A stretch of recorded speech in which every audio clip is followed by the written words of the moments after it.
मेरे पिता की तरफ के लोग तांत्रिक और भूत सिद्धि करने वाले थे। हम तंत्र मंत्र और भूत सिद्धि करते थे। हमारा कांटेक्ट खुद शैतान से था। मुझे याद है कि मेरे पिता कमरे में जाया करते थे शैतान की पूजा करने के लिए, और मैं शैतान की उपस्थिति को भी महसूस कर पाता था। और मेरे पिता आराधना करते थे, टंग्स में बोलते थे, शैतान की अन्य भाषाएं बोला करते थे, दुष्ट आत्माओं की। और वहाँ वो फूल चढ़ाते, कैंडल जलाते और पानी डालते थे। शाम को 7 बजे से लेकर सुबह 5 बजे तक मैं एक डिमोनिक चर्च में जाता था, जहाँ तंत्र मंत्र भी सिखाया जाता था। मुझे ट्रेंड किया जा रहा था, मैं ट्रेंड हो रहा था तांत्रिक बनने के लिए। मुझे भूत सिद्धि करने वाली जादूगरनी औरतें जो 30 साल से, 40 साल से, 50 साल से अपने धर्म में लगी हुई थी, ये सिखा रही थी कि कैसे बात करनी है प्रिंसिपैलिटीज से, शैतान से, जमीन वाली दुष्ट आत्माओं से। आप शैतान से डायरेक्ट बात नहीं कर सकते, आपको पहले अधिकार कमाना होगा।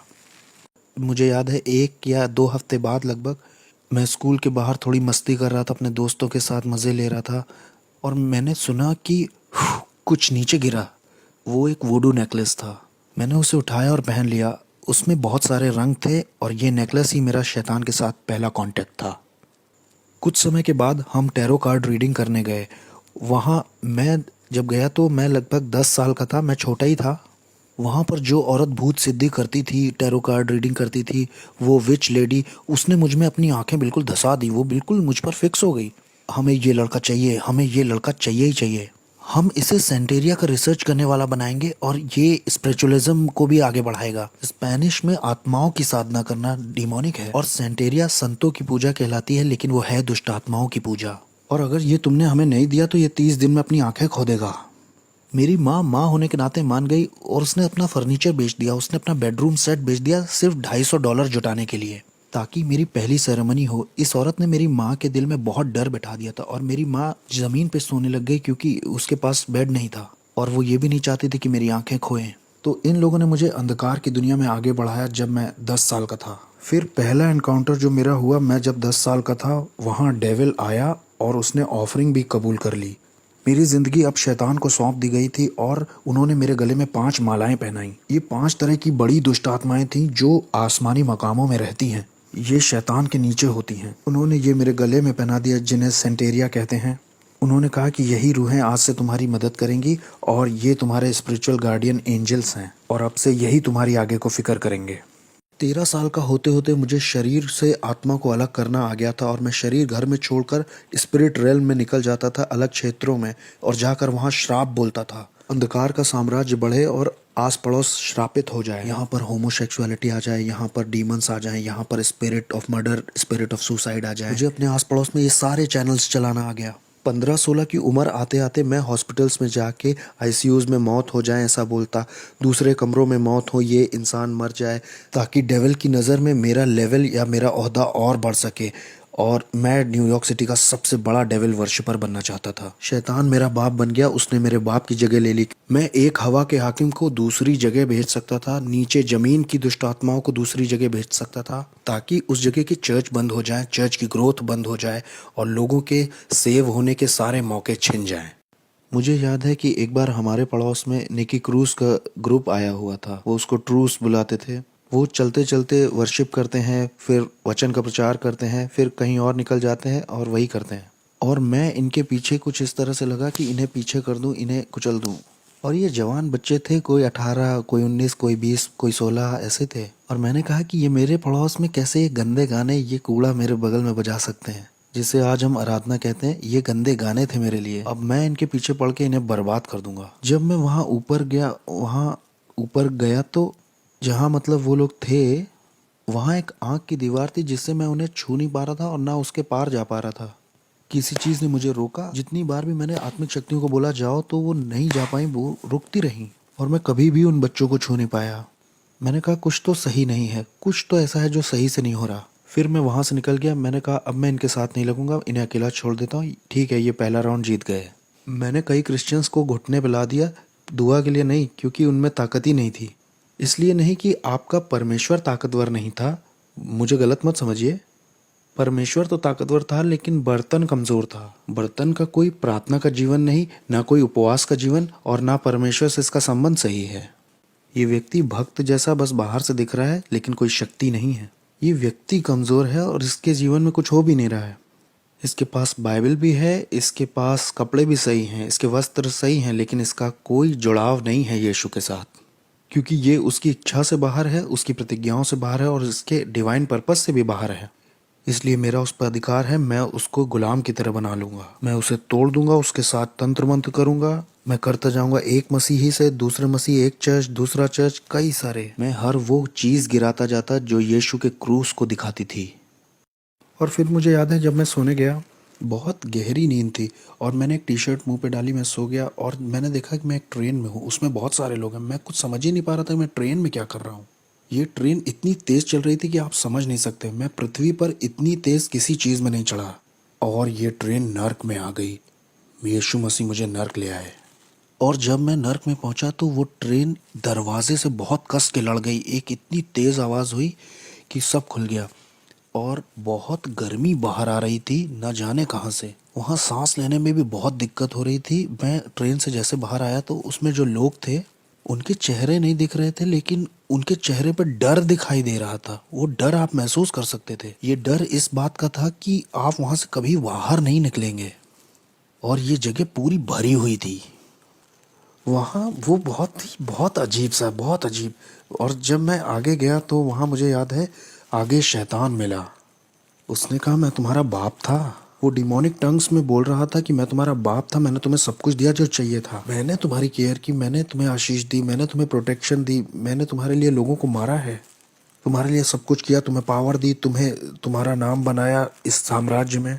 जो तुम्हारे विरोध में उठे उन्हें मार दिया, क्योंकि मैं तुम्हारा इस्तेमाल करने वाला था अपने राज्य को लाने के लिए पृथ्वी पर। और तुम मुझे छोड़ना चाहते हो, मुझसे धोखा करना चाहते हो। और ये सब डिमोनिक टंग्स में हो रही थी और मैं भी उससे दुष्ट आत्माओं की अन्य भाषा में बराबर बोल रहा था। मैंने कहा नहीं, मैं छोड़ूंगा नहीं, मैं बस कंफ्यूज हूँ, मुझे समझ नहीं आ रहा हो क्या रहा है। उसने कहा नहीं, मुझे मालूम है तुम क्या करोगे, तुम मेरे धर्म को एक्सपोज करोगे कि मैं कौन हूँ और मेरे आत्मिक संसार में कैसे काम करता हूँ। मैंने तुम्हें वो चीजें बताई हैं जो किसी को नहीं बताई, क्योंकि मैं तुम पे भरोसा करता था कि तुम मेरे राज्य को आगे बढ़ाओगे, क्योंकि मैं और तुम्हारा इस्तेमाल करना चाहता था बड़े पैमाने पर।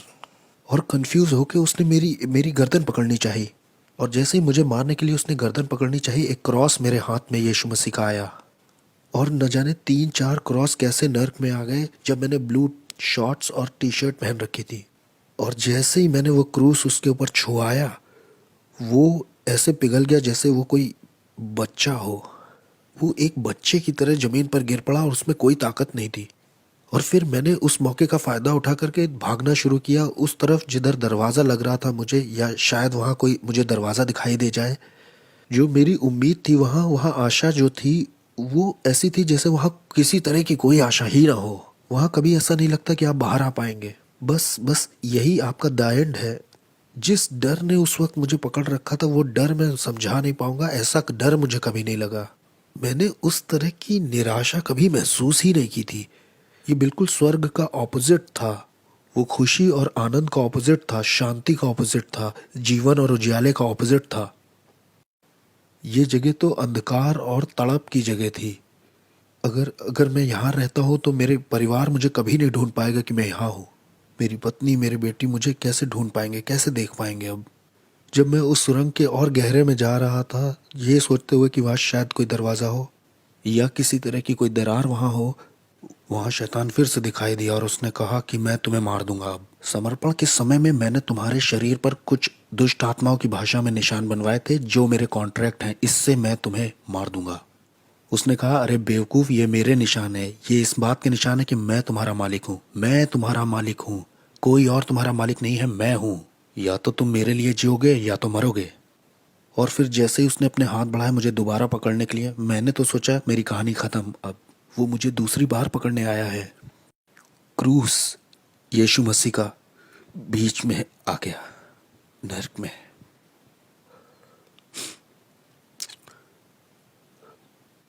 कोई प्यार नहीं है क्रूस से बढ़ के, जो मेरे जैसे पापी के लिए आए नर्क में। दाऊद कहता है कि अगर मैं अपना बिछौना अधोलोक में भी बिछाऊं तो उसे पता है। अनुग्रह और सच्चाई नर्क में दिखाई दी। अनुग्रह और सच्चाई को मेरे बारे में पता था। अनुग्रह और सच्चाई की मेरी जिंदगी में एक योजना थी। मेरे गलत, शैतानी, घमंडी और खुदगर्ज और स्वार्थीपन का जब अंत हो गया नरक में, जब मेरा समय भी पूरा हो गया था, तब यीशु मसीह दिखाई देते हैं मेरे जैसे मिसफिट के लिए और कहते हैं तुम्हारे लिए मेरे पास योजना है, मैं तुमसे प्यार करता हूँ जितना तुम सोच नहीं सकते। वो मुझे नर्क में दिखाई दिए और जब मैं वापस आया, मेरी आत्मा शरीर में वापस आई, तब मैंने अपने घुटने टेके यीशु मसीह के नाम से। मेरे पास $1,00,000 का सामान था तंत्र मंत्र का, मैंने फेंक दिया, मैंने तंत्र मंत्र सब फेंक दिया, मैंने अंधेरे के साम्राज्य से जुड़ी हर एक चीज़ फेंक दी।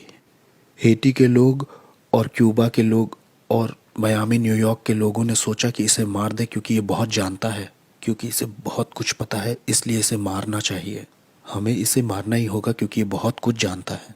ये अब हम में से एक नहीं रहा, इससे मारना तो ज़रूर है। वो आए मुझे मारने के लिए, उन्होंने अपनी तरफ से कोई कसर नहीं छोड़ी। मैं दिन में सोने लगा था क्योंकि दिन और रात दुष्ट आत्माएँ आती थीं और मुझे बहुत टॉर्मेंट करती थीं, बहुत सताती थीं। ये सब 30 दिन तक चलता रहा। 30 दिन तक वो मेरे गले को पकड़ते थे, वो मेरे बिस्तर को मुझे उठा के फेंक देते थे। मैं बिस्तर पर लेटे महसूस करता कोई मेरे बगल में लेटा हुआ है, बर्फ़ के जैसा कोई ठंडा, और जैसे मैं मुड़ के देखता तो मैंने डेविल को खुद देखा वहाँ लेटे हुए। ये सब चलता रहा 30 दिन तक, एक के बाद एक। मुझे सताया जा रहा था, टॉर्चर किया जा रहा था, पागल करने की कोशिश की जा रही थी, मेरे शरीर से मेरी आत्मा खींचने की कोशिश की जा रही थी। मैं रात में ऐसे डरता था जैसे रात में कभी नहीं डरा।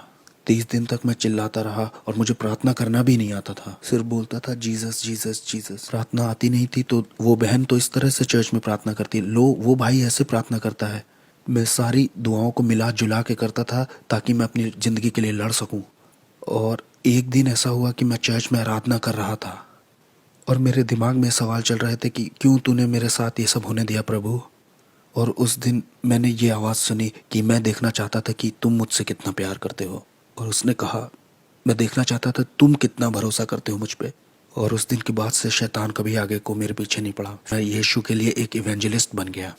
तब से लेकर आज तक 14 साल हो गए हैं प्रभु की सेवा करते करते, और मैं इस चीज़ को किसी भी चीज़ से सौदा नहीं करूँगा। और मुझे पता है हालेलुया नाम की सड़क पर जॉन रिमेरेस का एक बड़ा बंगला है।